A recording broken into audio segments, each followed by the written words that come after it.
Ассалаумағалейкум ағайын.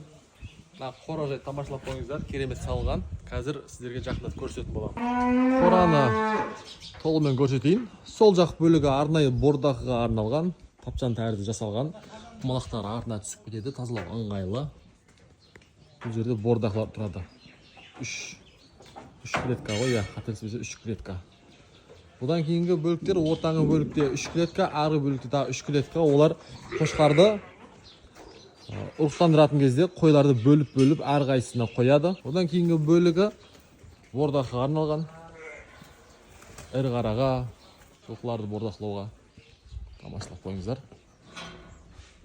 Керемет жасалған, көлеңкі, салқын, төбесін тамашалап қойыңыздар, ыстық ұрмайды.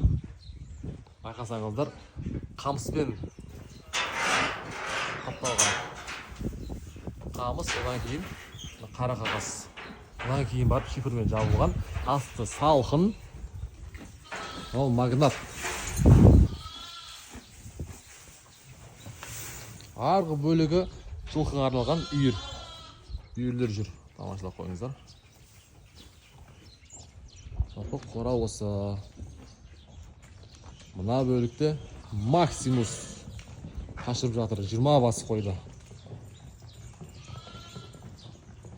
Қораның төбесі ашық осылай, екі бөлікке бөлінген, жоғарыдағы ашық, ауа кіріп тұрады, салқын. Керемет ойластырып жасалған қора.